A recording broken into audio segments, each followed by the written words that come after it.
Ils laissent exploser leur joie, leur soulagement.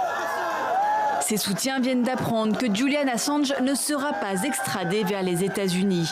Les pressions politiques étaient nombreuses sur ce dossier et sans faire ici le fond de l'affaire, qui est une affaire complexe, ce que je peux dire, c'est que la liberté d'informer, le droit à l'information doivent toujours primer et doivent donner des garanties importantes à quelqu'un comme Assange. À côté des tombes fraîchement creusées, les rescapés sont encore sous le choc. Ici, à Tchombangu, 70 dealers ont été assassinés et 30 autres dans le village voisin de Zaroumdare.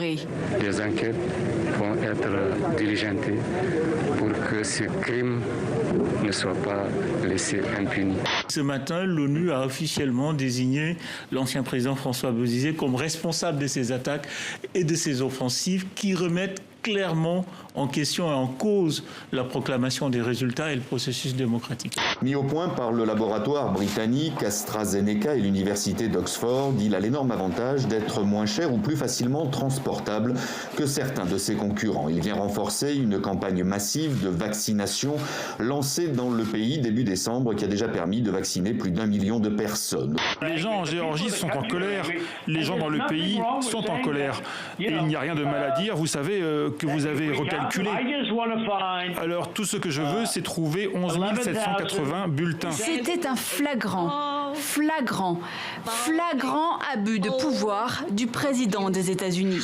L'organisation du CFCM est très problématique parce qu'en réalité, il ne représente pas l'islam de France, il représente l'islam des pays d'origine, du Maroc, de l'Algérie, de la Turquie et autres. Et ce qui fait que nous le mouvement libéral, qui souhaitons faire émerger un islam de France, en France, nous n'avons pas droit de citer dans ces instances représentatives. Lire au vide aujourd'hui, quel sens ça a? On a devant nous une sorte de modèle d'une vie complexe, complète.